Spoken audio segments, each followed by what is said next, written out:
Ready for this week's Storyworks writing tip? Here we go.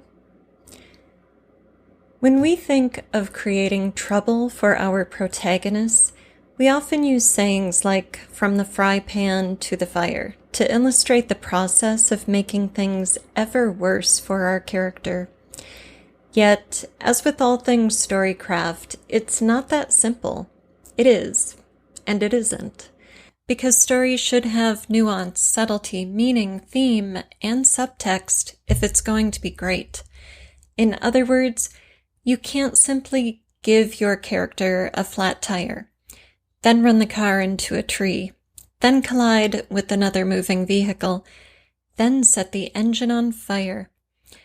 That's a bit of a silly example, but it does point out that just making things bigger, badder, and harder is not the route to good storytelling.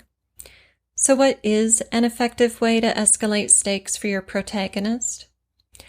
Let's look at one piece of this answer. Make it matter.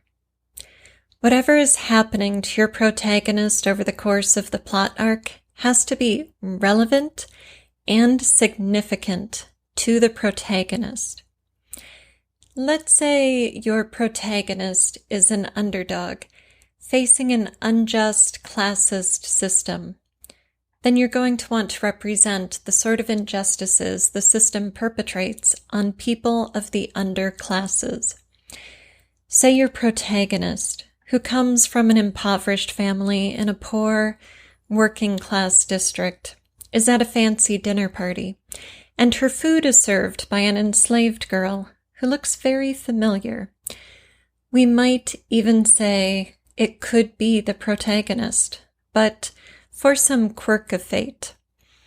Now, you've just illustrated the social injustices of the class-based system with the fancy dinner and the servant, who is clearly some sort of captive. That's good, because our protagonist is going to stand up against the unjust system. That checks a box or two. But how do you go beyond checking the box, showed the reader class-based injustice? How do you make it relevant and significant to the protagonist so that the stakes and tension escalate? First, make it personal. Here, insert some backstory.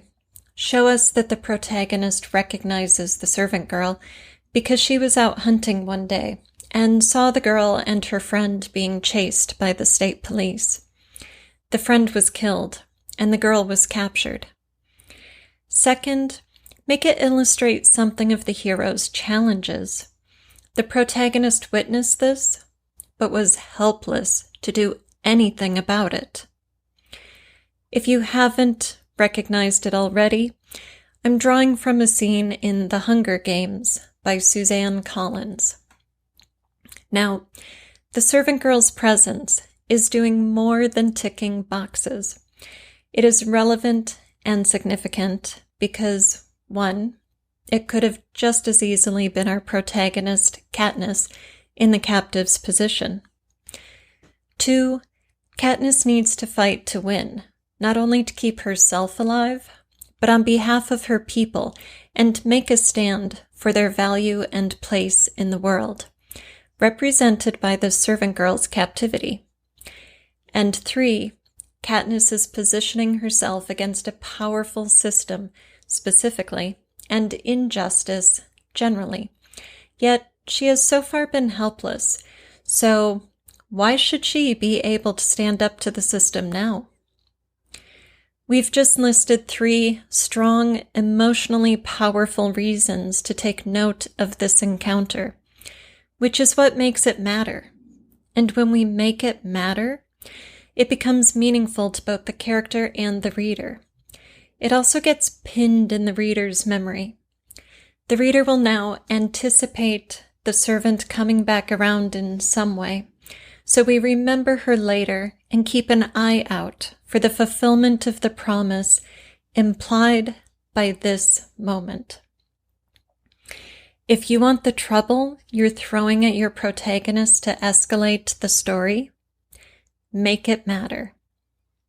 This is a StoryWorks writing tip, and I'm Alida Winternheimer, author, editor, teacher, and podcaster. Want more on trouble?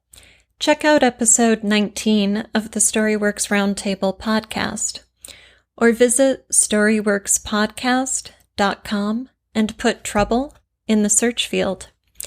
If you enjoyed this writing tip, please give me a thumbs up, share it, and leave a review. And say hello. I love to hear from you.